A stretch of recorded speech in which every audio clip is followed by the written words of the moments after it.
ఇవాళ ఈ రెండు కథనాలను చూస్తే ఏమర్థమవుతుంది తెలంగాణ ప్రజలకి, తెలుగు ప్రజలందరికీ? రెండు కథనాలు కూడా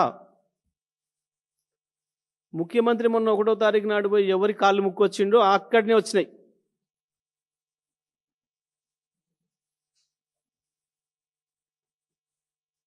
తెలంగాణ ముఖ్యమంత్రి పరువు తీసి, ఆ పదవి యొక్క పరువు తీసి దిగజారి కేవలం నీ దొంగతనాలన్నిటిని దాచిపెడతారు రాయకుండా అని చెప్పి నీ బాస్ ఆర్డర్ల మేరకు పోయి ఎవరి కాళ్ళు మొక్కి ఎవరిని సంతృప్తి పరిచి వచ్చినవో ఆ రెండిట్లనే వచ్చినాయి అని అంటే ఈ మంత్రులు ఎవరో అర్థం చేసుకోవాలి. ఉన్నాయి మంత్రులు పైకి ఏం మాట్లాడినా పక్కన చెప్తున్నారు ఇదంతా ముఖ్యమైన ఆఫీస్ నుంచి వచ్చింది మాకెరికే,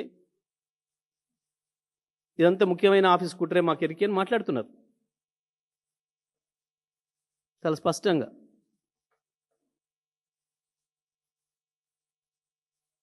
కనబడుతుంది. పాత కాంగ్రెస్ కార్యకర్తలందరూ కూడా మాట్లాడుకుంటున్నారు వరుసగా మా మంత్రుల మీద ఎందుకు జరుగుతుంది ఇది.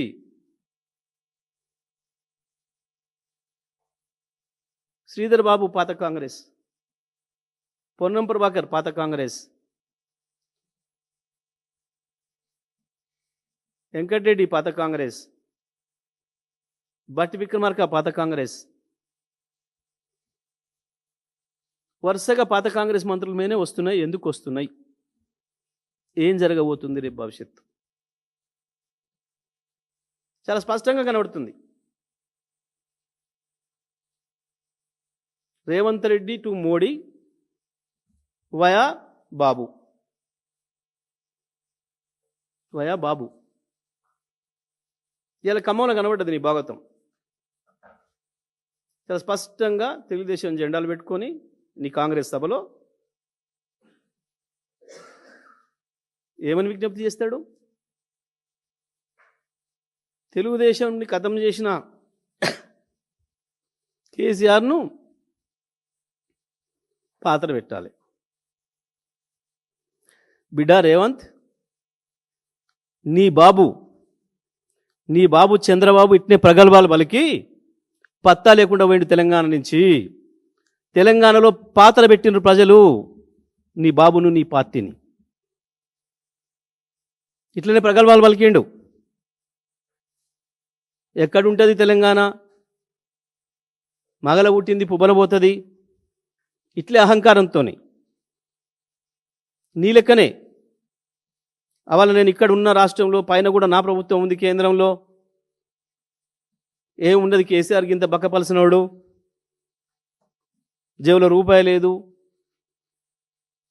ఒంటి మీద చిటికాడు కండలేదు, ఉత్తనే ఉఫ్ఫని ఉత్తా కలలుగా అన్నాడు నీ బాబు.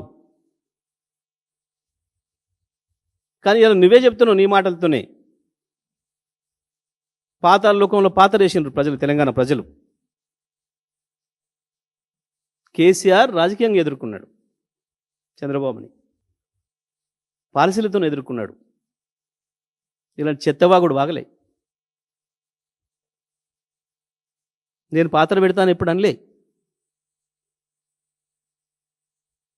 రాజకీయంగా నీ చంద్రబాబు విధానాలు ఆయన పాత్ర వేసినాయి. తెలంగాణ చేసిన ద్రోహానికి